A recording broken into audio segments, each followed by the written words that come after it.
the huge and the intense strikes coming on from India. And it was reported that that is the only reason behind US's involvement.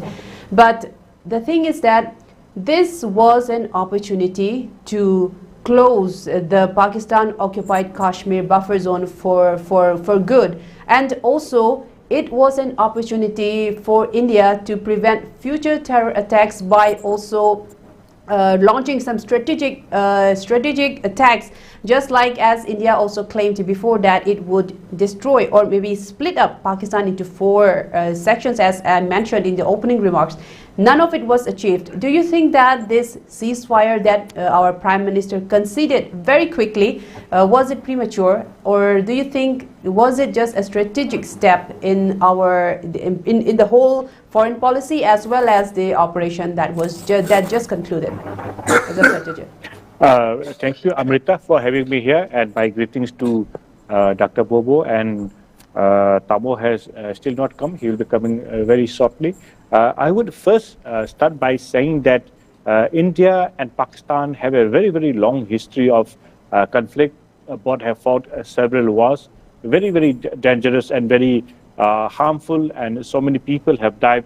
And very unfortunately, yesterday also, a young Jawan of BSF from Manipur also died. It is quite unfortunate, even though so many people have lost their lives. We have to agree that those who suffer are those people who are in the front, and their families, their women and children. So this is a time we should support them, and we should give whatever physical, mental, financial support they require. This is my opening remark. And I would say that India and Pakistan are very concerned about the camps within Pakistan. Because in Pakistan, near the LOC and near the international border, there are about 21 camps in Pakistan where the terrorists, they plan how to carry out attacks in India. And after the Pahalgam attack, Operation Sindoor was launched, and 9 areas were identified out of the 21. Most of them were in the Pakistan-occupied Kashmir, and some within Pakistan, about 30 kilometers from the international border. Some strategic attacks were done by India, and immediately after, Pakistan also retaliated. And if you look at the level of classes, Air Force was involved, then the naval forces were involved, the Turkey provided a large number of drones, then China, it was backing Pakistan, then India, of course, is normally backed by Russia, United States and Israel. So it was threatening to enter a new dimension of conflict. And immediately after the conflict, the President of the United States of America, Donald Trump, said that the world is not ready to have another conflict because it is witnessing Ukraine and Russia conflict. It is very dangerous, and any level of conflict is not specifically area localized nowadays. It is global nowadays because India-Pakistan conflict involves the entire world. So it is different from the previous sort of war, the medieval ages and the ancient ages where you use normal arms, normal knives and swords. This is a different kind of war and strategy that we are going through nowadays. And the other problem is the very next day, there were appeals from various countries. And if you look at the words used by the political leaders of whether it was from the UN, from the US, UK, they said that the 2 nuclear powers should stop the conflict. The word nuclear power were used specifically because both the countries have nuclear powers, and there is a possibility of both the nations using it to safeguard its interest and to safeguard its territory. And the problem with nuclear is, Amrita, for example, there are so many nuclear-powered submarines, nuclear arsenals. They have nuclear arsenals. In case of some calamity, which we should not think about, those nuclear submarines have the capability to destroy the entire the planet. So the word nuclear is very dangerous, and we should hope that none of the nations use a nuclear power. But the issue which you have raised is, has India decided to call off the conflict without reaching the goal? In this aspect, I would say that any conflict is bad. And I said in the opening remark, those who suffer are those who live in the front lines. For example, during COVID, Dr. Bobo and other doctors, they are the front lines, they suffer, and they are the first victims. And if you realize the statement given by the Jawan from Manipur, Deepak, who martyred yesterday, he had informed one of his friends from Manipur that he had not slept for the last 3 days. That is the level of tension our Jawans are facing. They are not able to sleep properly. And just imagine the trauma of their families also. We should also think of that. So any conflict is not good. And there are so many people that they have criticized the government for calling off the strike or the operation. But at about say, as we speak, after about half an hour, the Prime Minister will be addressing the nation. Right. And the Prime Minister will also inform the Vice President of the United States, Mr. Barnes, that India has not officially called off Operation Sindoor. It is still in vogue. It has not been officially called off. If Pakistan continues to strike again, then India will respond. That is the message India has given. So at this juncture, we cannot say that the conflict has ended.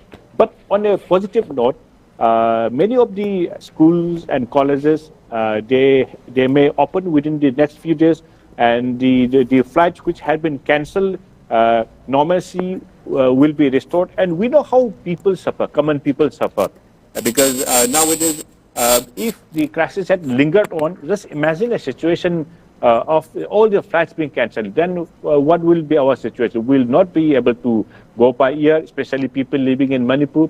We will not be able to move out of the state by air or by surface. We have no other possibility. We don't have any sea route also. So we have to think of the people, and if the government of India has taken a decision, then it must be having its own reason of why it has taken the decision. The criticism has come specifically because the call-off came from the United States. The President of the United States, Mr. Donald Trump, said after a long negotiation with both the countries have decided to cease fire. And DG level talks were held between government of India and government of Pakistan. And immediately after that, they will say decision to call off the decision. But as you pointed out, immediately after the ceasefire, there were reports of conflicts, of firing, and there are two aspects in the conflicts. One is the LOC, and the other is the international border. In the LOC, earlier also, there were classes. Normally, there are fights, and the Jawans over there, they are normally resort to violence because India's claim is quite inside after the Pakistan occupied Kashmir. That is the actual, not the international border. But the problem is in the international border, there is a different rule. You cannot even throw a stone. But India took the decisive action, or decisive decision of attacking within 30 kilometers inside the Pakistan border. That is beyond the international border. India must be having its own reason of attacking inside Pakistan. That is destroy the camps where the militants were staying. India's problem with Pakistan is Pakistan seems to harbor terrorists whose main agenda is to create problem in India, so for their own political purposes. And the other issue which Pakistan faces is, if you look at all the political leaders in Pakistan, after they lose power, they do not have the capacity or the ability to live in their own country. Look at Benazir Bhutto and anybody, even Nawaz Sharif also. So even Musharraf also, after the coup and after he became the dictator and after the chief executive officer, they normally move up out of Pakistan. It shows that Pakistan is not a stable country. For their own stability, for their political identity, their main agenda is to attack India. And if you look at the military leadership of Pakistan also, most of the leaders, they normally settle outside. Immediately after the Pahalgam attack, the children of all the political and the children of the army officers, they had gone abroad. It shows that their main agenda is to create problem in Pakistan, in India, for their own political existence, for their own political ideology, and their ideology is nothing but terrorism, to create terror in India for their existence. And so I think we have to wait for the final statements of the Prime Minister, and we have to abide by what the government of India takes, because we should not clamor for conflict. We should not clamor for striking other nations also, because those who suffer will be the military. And if you look at the terrain of Pakistan also, it is protected by 5 rivers.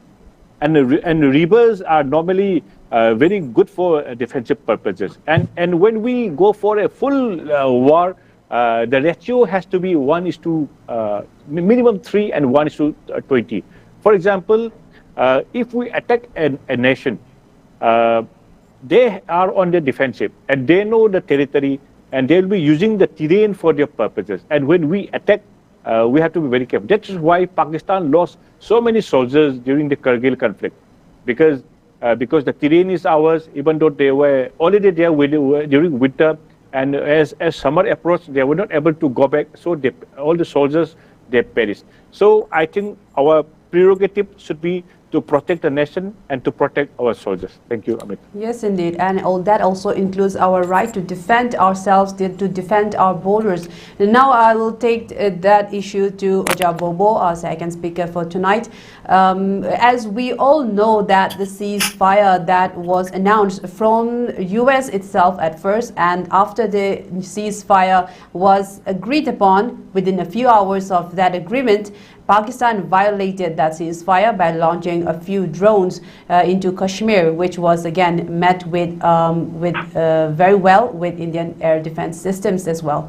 The thing is that when it came to the ceasefire talks, we still don't know what is going to be talked about in the upcoming ceasefire. We know that the second round of talk will be done May 12th, which is today, but we still haven't got any reports as of now as we speak. But the thing is that we all know from most of the news reports that the Indus Water Treaty is still not on the table on that particular ceasefire. This is just to reduce the hostilities between the two countries. Now, on that point, Oja Bobo, since the Indus Water Treaty is still not there on the talks, and as the BJP spokesperson, Sambit Patra, today he also said that India has achieved 100% success in Operation Sindoor, and also that by cutting off the water supply, the river supply to Pakistan, this has stopped flow of blood and water. This is what he said in his press conference earlier today.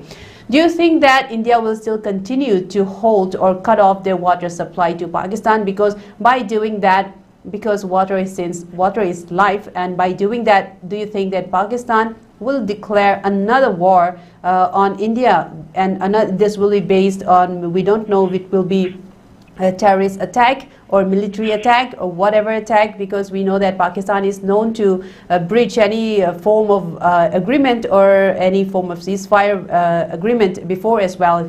Pakistan has a history of not honoring any sort of agreement.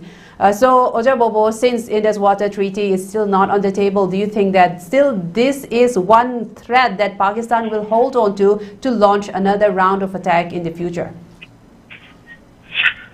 Firstly, Amrita, my respect to two seniors, great panelists, and to all the elite viewers. See, Amrita, the two nations which has been having a long way of conflict since the partition of India. So now it is on 21st century, the conflict which has targeted some of the terrorists in Indian territory on this Kashmir. It has been going on for many years. But on the other hand, we should see also that both the nations are nuclear powers, nuclear armed. So when we talk about war, both maybe have suffered or may have damaged each other. But the thing is that in this world, that the more important is that today's important is that the nuclear power should not be gone into wrong hand. The nuclear arms should not be captured by so-called terrorists or something that is against the nation or something is against the people of any country. That is the most important issue which we should also have the acknowledgement about it. Because Pakistan is internally not a stable country, and it has many regions which are not occupied by the Pakistan military itself, like the Afghanistan border, Balochistan, and so on, many other areas. So it may be the reason that United States, this President Donald Trump have done that as a way of mediator to have a ceasefire. On the other hand, India is in upper hand of this military power. Well, Pakistan is fighting for Indian armed forces, the nuclear arm or that missile or nuclear warhead, which the terrorists may try to capture it, and that may go to very, very dangerous for other nation also. Okay. This may be one of the reasons that ceasefire or the armed conflict which India and which have started just 2, 3, 4. That's when they call off for a ceasefire, temporary ceasefire. Mm-hmm. But on the other hand, if you see that the military defense personnel, they are actively ready to defend the country, defend our motherland. That there is no such type of so-called ceasefire. They are ready to do that. In coming to politics, if you say about let us recall about 1971, that Indira Gandhi, that liberation of this Bangladesh or East Pakistan. We have some noises coming in from one of our speakers. Can you please stay muted until I come to you? Thank you very much. Okay, please continue. During 1971, during that era, the type of war is very different. That not like today's electronic warfare or today's missile, which has a long range, like Agni 5, which can cover the entire 5,000 range and above, which India has. And Pakistan also already has that kind of missile which can target up to 2,500 to 3,000 kilometer range. And in the air defense system, we already have S-400, BrahMos missile. These are all very sophisticated weapons which are using in this warfare now, as well as the drone attacks. So, in seeing all this scenario, they may have decided the views or came to the so-called ceasefire temporary to review it. Again, that on 12th of May, they may be talking or they may be having a dialogue with India and Pakistan, but it is very hard to speculate that or any prediction. It would be too early to say. As you have mentioned about the Indus water treaty and the economic exchange of the Pakistan and India, that is being put on hold. So on both sides we have suffered, but Pakistan may have suffered a lot, like emergency, these drugs, which India is one of the most largest manufacturers that has been banned from India. So many people have been suffering there also. So let us see that on 12th, what are the decisions to be taken by the higher authorities and the political leaders. But it will be very hard to say that. It will be very early to predict something that which we may comment on this. Mm-hmm. So lastly, I'd like to say that the nuclear arms that should not go into wrong hand. If it has captured by some that is beyond the humanity ground or something that disaster that will be uncontrollable to the humanity or any other part of the nation, not only India, the other part of these countries also. So it will be very difficult. So it is high time that both the countries should, yes, we are deeply against the terrorists who have targeted unarmed civilians, That is very shocking indeed, and we condemn it. All nation is condemning about it, and all have to condemn about it. Other nation also condemn it. That there is no such so-called that should be given or any space for terrorists. If we come to Manipur context also, since the last 2 years, we have been facing, especially the Meitei communities, which are attacked by the Kuki so-called terrorist group, illegal immigrants and so-called with arms, so-called weapons. So, as we come into context of Manipur, we strongly condemn the terrorist attack. It has been condemned by many CSOs as well as the people of other part of the country also. But I like to appeal that the action should be taken. It is high time to those Kuki terrorists which has been attacking the unarmed civilians. Not only Pakistan and India issue, Manipur issue should be also taken in a very serious matter. Yes, indeed. Thank you, Amrita. Yes, indeed, Oja Bobo. Thank you for bringing that up to this discussion. I will get back on that point in the second round. I think Babung Nabakishore has also joined us today, so I will raise this issue to Babung Nabakishore that since Oja Bobo has also raised the issue of the 1971, and since we are discussing on this topic that India, that as Congress leader has said that India misses Indira Gandhi, and this is in particular how our Prime Minister of today, Sri Narendra Modi, conceded very quickly to US's involvement to these hostilities that's flaring up. On that note, Babung, I would like to know from you is that we all know the recent chronology as well. Do you think, why would you say that Narendra Modi conceded so quickly to Donald Trump's we'll say influence on his influence to end these hostilities so soon, when India has been going about chest thumping, saying that Pakistan will be split up into 4 parts, including Balochistan and Pakistan occupied Kashmir as well. And then very quickly, just after 4 days of these hostilities, we all know that a few key air bases in Rawalpindi have also been destroyed by BrahMos missile from India, and that was the base was very close to a nuclear facility, and maybe that have rattled a few in the office in Donald Trump's office as well, and that may be one of the reasons behind US's involvement.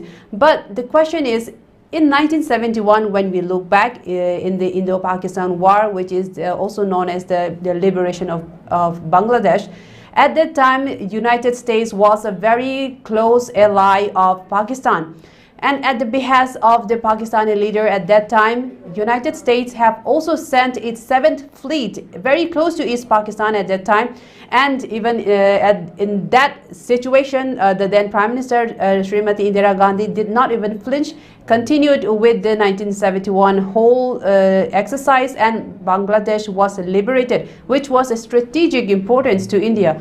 But contrasting to that, Operation Sindoor, what strategic positions have we gained before we have agreed, before our nation agreed to a ceasefire? How would you just put the differences between the two leaders as of now, and also the reason behind conceding to this ceasefire so quickly? Amrita, actually, we cannot compare the situation which prevailed in 1971 with the situation in 2025. Okay. In 1975, both India and Pakistan did not have any nuclear weapons. Now, after the testing of the nuclear weapons in 1999, it was proven or shown to the whole world that both Pakistan and India have the nuclear weapon capacities, and they are fully equipped to destroy each other. In terms of the conventional weapons, India is said to have some edge over Pakistan, maybe because of our defense spending is much larger than that of Pakistan. Okay. And secondly, again, comparing Indira Gandhi with Narendra Modi may not be again correct, Okay. The compulsions which was there in 1971 on the government will be different from what is there in the present government. So I think let's look at the objectives of the 1971 war and the objectives of the present conflict in 2025. In 1971, perhaps there was a movement by the Bangladeshis for their liberation from Pakistan. And in fact, even in 1971 also, Pakistan was already hostile to India, and they had already had two more wars between them, one in 1948 and another in 1965. Okay. So they had bitter experiences of the war. But perhaps in 1971, the calculation of the then government maybe to weaken Pakistan by liberating the East Pakistan from the West Pakistan and create a new country. The objective may be to weaken Pakistan. Now the objective is quite different. The strike at 9 locations in the early hours of the 7th May by Indian Air Force or by missiles, mainly in Pakistan-occupied Kashmir, was intended to destroy the terror infrastructure. And once these terror infrastructures has been destroyed, more or less the objective of weakening the terror infrastructure or terror training center has been achieved. And after that, Pakistan also retaliated. They also started firing shells and especially the violation of our line of control, and there was escalation.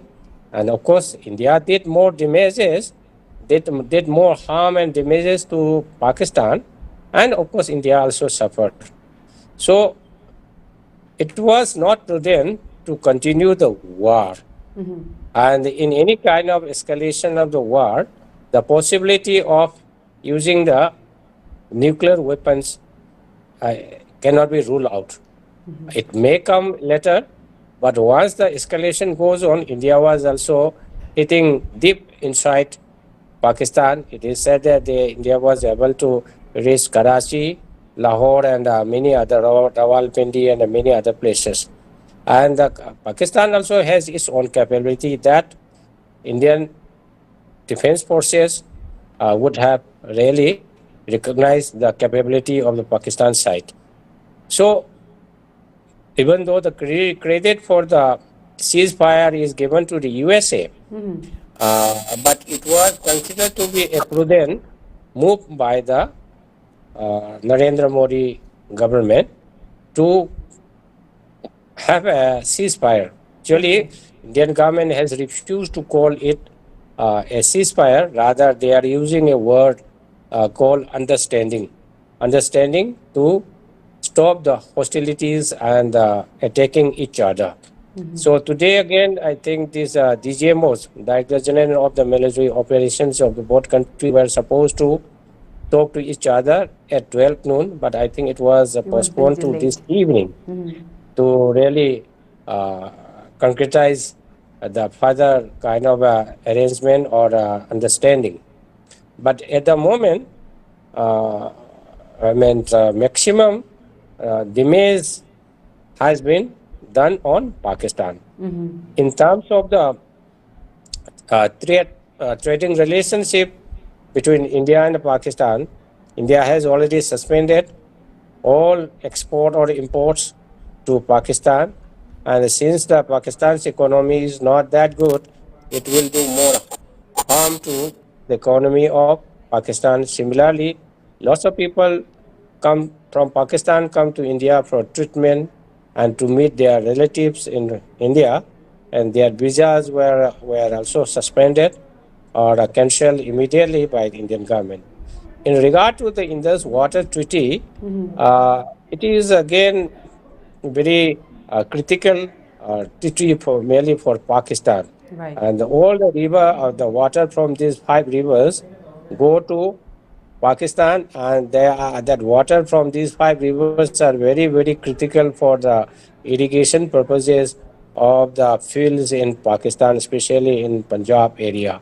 So that is being kept as suspended for the time being, and I'm sure, I think they may perhaps come to some agreement to perhaps lift this suspension later on, but that depends upon some kind of assurance being given by Pakistan that they would not support any terror organization in Pakistan later on. But this is easier said than done, because Pakistan is fully and intentionally supporting the terror activities, especially against India.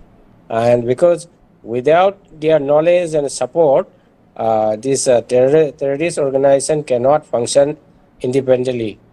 Their ISI, that intelligence agency, is really notorious for supporting these Kashmir militants to attack India from time to time, and to keep this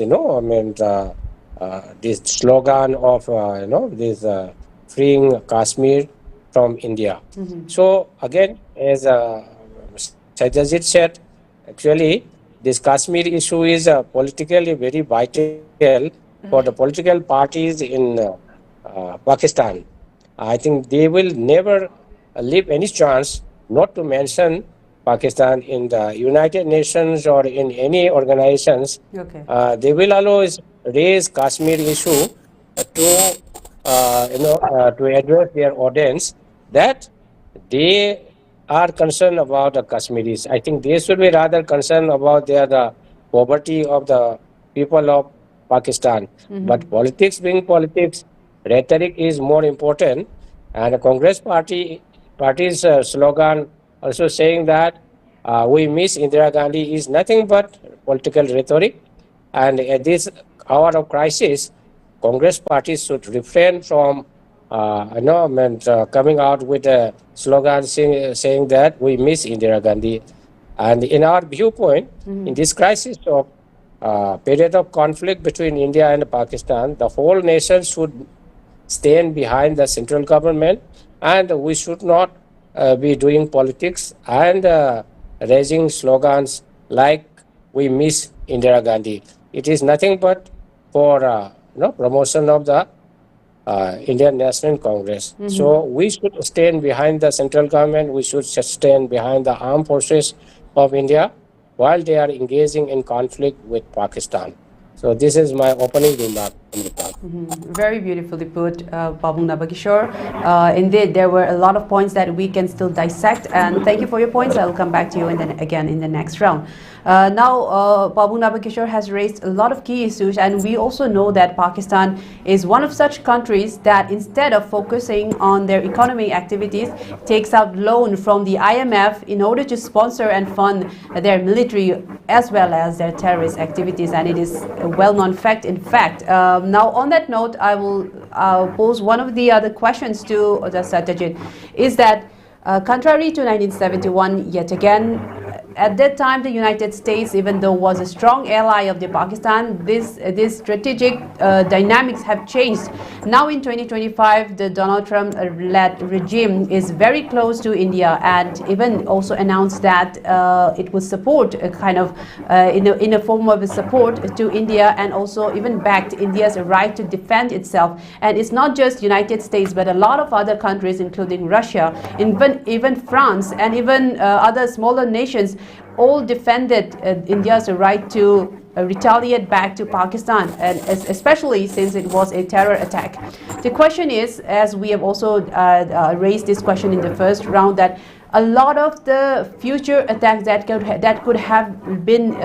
could take place in the soil of India could have been thwarted if India took this opportunity to truly neutralize all of the terrorist camps and also make some strategic gains in the soil of Pakistan, as I said also in the opening remarks about splitting up Pakistan into 4 parts. But now the question is, the big question is the involvement of the United States. The thing is that, does this trilateral ceasefire agreement, will this in the future change any geopolitical dynamics within this region? How would it look like? What are your thoughts on the United States involvement? Do you think that it is solely because the two nations are nuclear capable countries, or maybe India's airstrike have maybe destroyed or came very close to destroying the Pakistan's nuclear facility, or is there any more reason behind that? What are your thoughts? Amrita, whatever we discussed today, it has been done from today's perspective and by looking at the future. Because as Tamo Nabakishore rightly said, 1971 was a different scenario. Kargil War was a different scenario. Because after the Cold War, India was quite close to Russia. Pakistan was close to United States. India purchased from Russia, Pakistan from the United States. Now it has changed. Pakistan purchases all its military arsenal from China, fighters, submarines, everything. And even it has taken huge loan from China, and India now it has started taking some weapons from the United States, Israel, even Rafale is from France. So the scenario has changed drastically. So and the other major issue is India now is trying to project itself as a superpower. Now we have 5 superpowers. India is trying to be the next superpower. And it does not want to convey the message that some other nation is mediating the talks, and when the United States, when Mr. Donald Trump announced that there will be ceasefire between the two countries, the response from Pakistan was euphoric. They welcome it, and they also revealed that there had been indoor talks, and they were behind the wall talks between the military and the officials. Even though India did not immediately admit that United States had negotiated. There are some reasons to it. One, because the whole nation and the United States and other superpowers, they were afraid that the conflict, it may extend further. Just like the Israel and Russia, if it goes on for a certain period of time, then there's lots of uncertainties in the world, because 1971 and other medieval ages are different, because the world now for which we are living, they are so integrated that if anything happens between these two countries, the whole world will be affected. The whole world has become a village now. If you look at the Russian conflict with Ukraine, everything has been affected. Petroleum products, food, grain, everything has been affected. Similarly, if anything happens in this Asiatic superpower between the two nuclear powers, between India and Pakistan, then the global trade will be affected. Everything, economy will be affected, and the other issue which the United States is afraid is the technology, because what the nuclear powers, they have the technology to destroy the world. That is the nuclear arsenal. That is quite dangerous, because even if something happens, if Pakistan is not able to defend itself, because militarily India is superior by the ratio of 3:1 from Pakistan.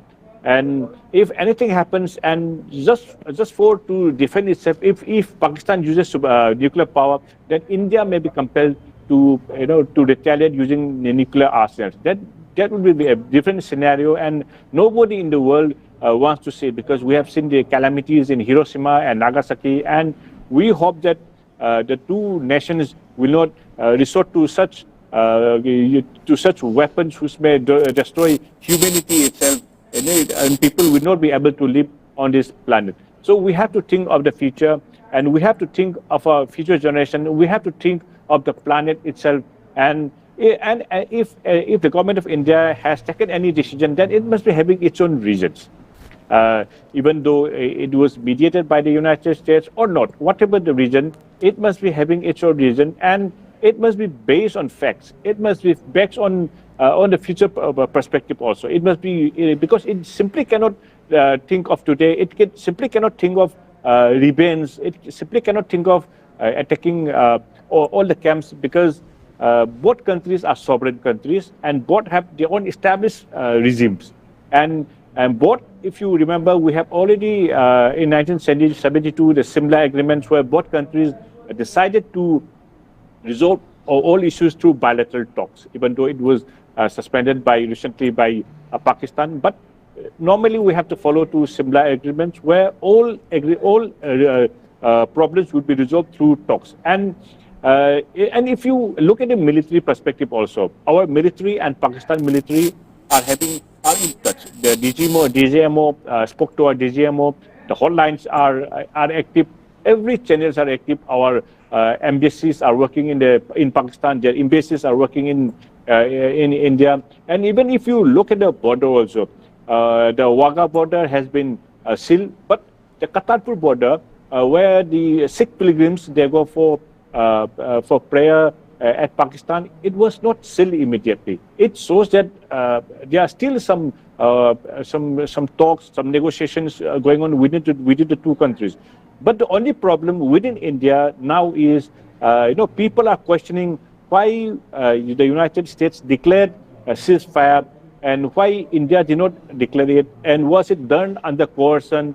I think it must not be the reality, and we have to wait for what the Prime Minister says. Now it must have started. He was supposed to speak at 8. And if you look at the statement of the Prime Minister yesterday, he said Operation Sindoor has not been officially called off.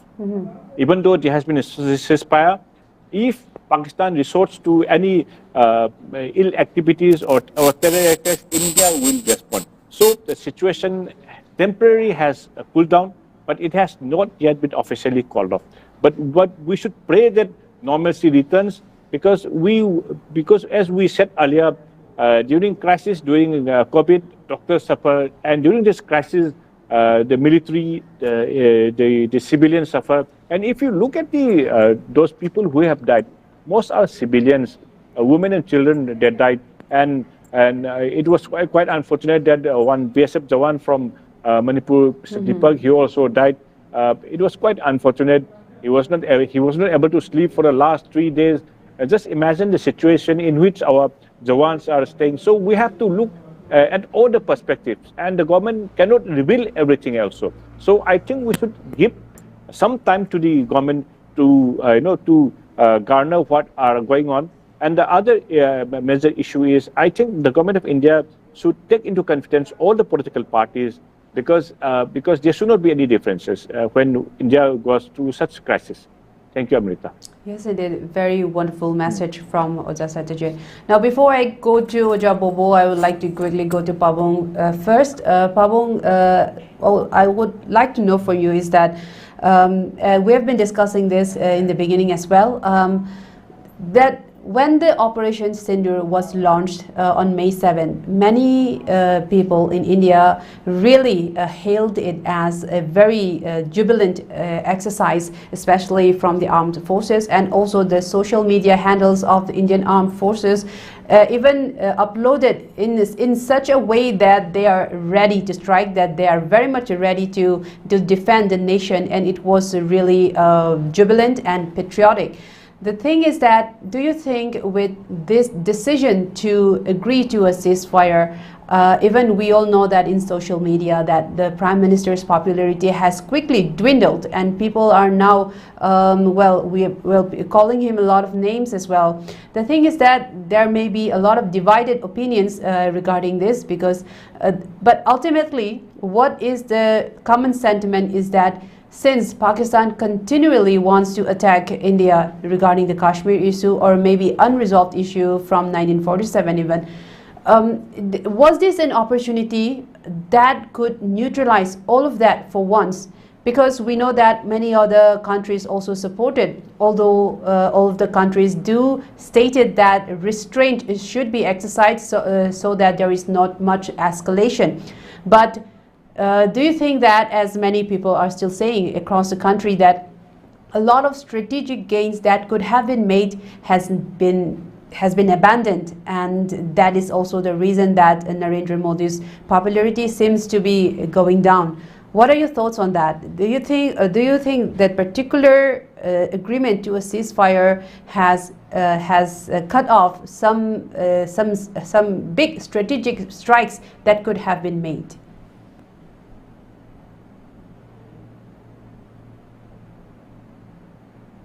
Pavong, either you are muted or we have a network issue. I cannot hear. Sorry. Okay. As a human being, all of us are controlled by our emotions. After the massacre of 26 innocent tourists in Pahalgam, there was anger and pain across the country. And everybody wanted some kind of revenge on those perpetrators. And it was very evident that these perpetrators came from across the border. So they expected this kind of strikes on the terror camps in Pakistan. So when the terror, when there was strikes on those terror infrastructure, everybody in India was praising Narendra Modi, and they were quite happy. Perhaps as an emotional human being, they wanted perhaps some more actions to be carried out by the government. But as you mentioned, there was certain compulsions. You can say that there were compulsions brought from inside as well as from outside. India is now becoming a very close ally of United States. India's economy is also quite closely linked with the economy of the United States. And we are going to gain a lot through our trade arrangement with USA. After this tariff war, especially between China and the USA. And India has to calculate the gains and the losses if we do not heed to the advice given by the United States. Whatever United States has done is in the interest of peace and tranquility in South Asia, not just for India and Pakistan. This conflict can spread beyond these two countries also. And you never know that. The other countries like China, Russia, and others also may get involved. China has become very close ally of Pakistan. Right. Of course, it is quite unlikely that China will be involved in this conflict. But in terms of supply of their armaments to Pakistan, there is no doubt they will certainly provide all assistance, military assistance as well as financial assistance. So, United States, in their role as a leader of the global world, they try to persuade both Pakistan and India to stop this conflict. So, both Pakistan and India headed to this council coming from the United States, and it was considered to be a good kind of opportunity for both Pakistan and India to call off the hostilities for the time being. But India's stand is that we have not really entered into a ceasefire agreement. It is just an understanding for the time being. And of course, there's no conditionalities as far as this cessation of firing or attack is concerned. And that will, those conditionalities may get concretized in course of time. They may get be put forward by both India as well as Pakistan, and perhaps that may pave the way for some kind of ceasefire agreement and restoration of peace. So we are in the midst of that creation of the ceasefire agreement. But overall, considering the consequences of the war, where casualties there on both sides, and that not only casualties, it can lead to a loss of financial losses and economic hardship for both countries, because a lot of money is spent on in procurement of these expensive and the equipments or jets and so many things. Nowadays, the war has become the war of drones and so many. I mean, they are also expensive. So, in order to stop this kind of thing, it was considered to be very wise by both India and Pakistan to concede to each other, by calling a cessation of the hostilities for the time being, and measuring the popularity of the Narendra Modi. I think when it should not be given much importance, because no election is round the corner, except the election in Bihar, which is scheduled sometime in October and November this year.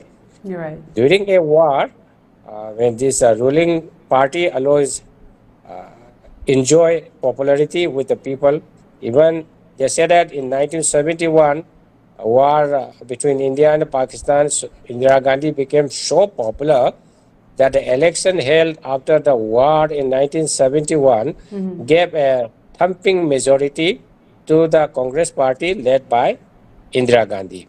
So these are all political considerations, but sometimes we have to weigh the pros and the cons of a war, and the economic and other human sufferings have to be taken into account, and the further the geopolitical gains and the losses, especially in our relationship with the USA, has to be given due importance. If we do not hit to the USA, I think there may be some cost, in terms of the loss of the opportunities.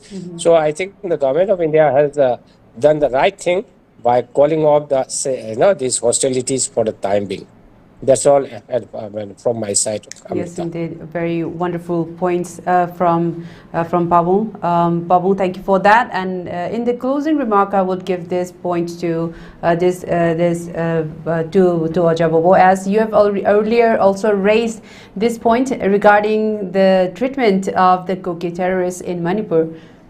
I would go into that. Is that there is just one question that the people of Manipur are now asking, that the government of India took just 4 days to teach the Pakistani terrorists their befitting lesson. Just 4 days.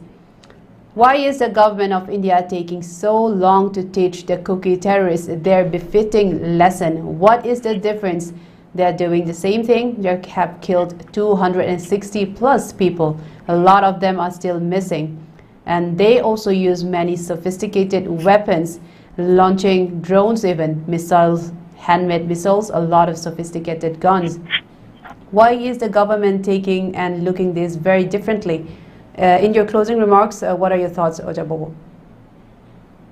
Yes, Amrita, indeed, it was very sad to talk about our Manipur itself, the conflict which has been going on for the last more than 2 years.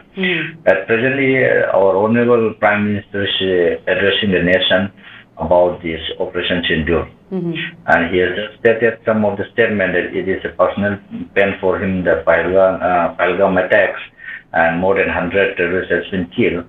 And it was indeed a good. On the other hand, as all in generally, if you look for a nation like India, and giving a befitting reply. But if you come to Manipur, if you come on the Manipur context, what the public and people of Manipur has been demanding to neutralize all the terrorists who have been attacking the civilians, unarmed civilians, and crossing the borders that are these illegal immigrants and so-called narco-terrorists, or those who are behind to destroy or disturb the Manipur peace and harmony. It has been demanding from the day one itself. from the method of 2000 itself. But what the public expected has been not yet done till today, and that is very sad and very unfortunate. Yes, indeed, to give a befitting reply in Pakistan-sponsored terrorists, it's a very good step, and all of them, all of our nation, all of the responsible citizens of India support it. But we also need in Manipur to take the action as much as possible and to bring the Manipur into this peaceful and harmony with coexistence. This is my request as a personal, and as well as all the people of Manipur may be expecting this from the day one itself, but it has not been done yet.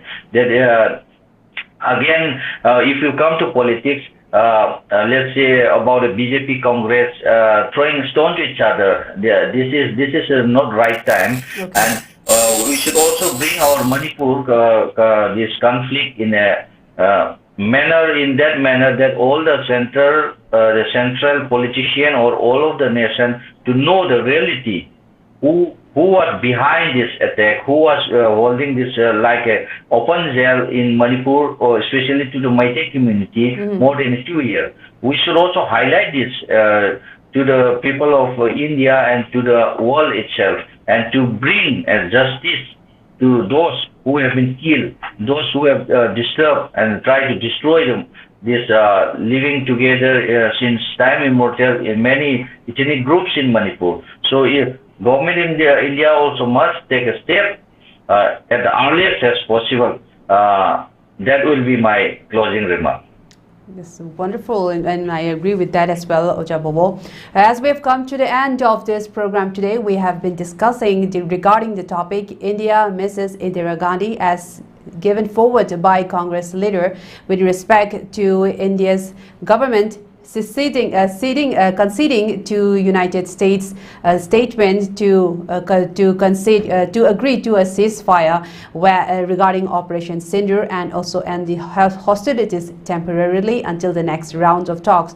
Our speaker have put forward that at this time that politicizing such a huge event is not becoming of that particular personality. The thing is that at this juncture, we all should be standing behind our armed forces and the government in as one. And at the same time, our speakers have also put forward that as the similar actions that's being meted out to the Pakistani terrorists need to be given out to the Kuki terrorists as well, and we really condemn both the kinds of terrorist attacks. At this moment, I would like to close today's program, and I would like to thank our speakers for joining us, Oja and Satyajeet, Pabungo Nabakishore, and also Oja Naorem Bobo for joining us and giving us your thoughts. Thank you all once again. Thank you. Thank you. And I would also like to thank our viewers for tuning in tonight. We will be back again next Monday with more exciting topics. Until then, please keep watching Elite TV. This is your host, Chongtham Amrita, signing off. Have a good night.